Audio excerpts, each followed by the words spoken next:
Hello friends, સ્વાગત છે તમારા બધાનું મારા રસોડામાં। તો આજે આપણે બનાવીશું બધાના ફેવરેટ એવા આલુ પરોઠા। તો ચાલો રેસીપી સ્ટાર્ટ કરશું।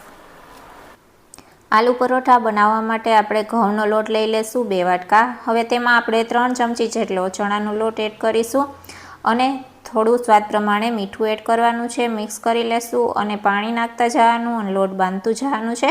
એકદમ ઢીલો લોટ બાંધવાનો છે, કઠણ લોટ નથી બાંધવાનો। થોડા તેલવાળા હાથ કરી અને લોટને આપણે એકદમ સરસ રીતના મસળી લેશું। 15 મિનિટ માટે ઢાંકી અને રાખી દેશું। હવે બાફેલા બટેટા લેવાના છે, પરંતુ ઠંડા હોય એવા જ બટેટા લેવાના, ગરમ બટેટા નહીં। તેને આવી રીતના ખમણીની મદદથી ખમણી લેશું અને હવે તેમાં આદુ મરચાં લસણની પેસ્ટ, મીઠું, ગરમ મસાલો, ધાણા જીરું, લાલ મરચું પાવડર, હળદર, હિંગ અને આમચૂર પાવડર એડ કરીશું અને મિક્સ કરી દેશું। તો સ્ટફિંગ માટેનો મસાલો છે તે તૈયાર છે। હવે લોટ છે 15 મિનિટ પછી જોશો તો એકદમ સરસ સોફ્ટ થઈ ગયો છે।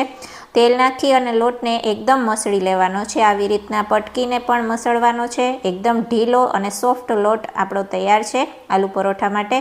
લુઓ લઈ અટામણ લઈ અને રોટલી આવી રીતના વણી લેશું। અંદર આપણે 2 ચમચી સ્ટફિંગ એડ કરીશું અને આવી રીતના સ્ટફિંગ પેક કરી લેશું। હાથની મદદથી થોડું થેપી લેશું અને પછી અટામણ લઈ અને મોટું પરોઠું આપણે વણી લેશું। હવે તેને આપણે બંને સાઈડ થોડું શેકી લેશું, પછી ઘી લગાડી અને શેકી લેશું। તો જોઈ શકો છો એકદમ સરસ ફૂલેલા આલુ પરોઠા બનીને તૈયાર થાય છે, જે હું તમને કટ કરીને પણ બતાવી દઉં છું કે સ્ટફિંગ છે પ્રોપર રીતના બધા જ પરોઠામાં આવી રીતના ફેલાયેલું છે। આલુ પરોઠાને આપણે દહીં અને લસણવાળી ચટણી જોડે સર્વ કરીશું। ધન્યવાદ।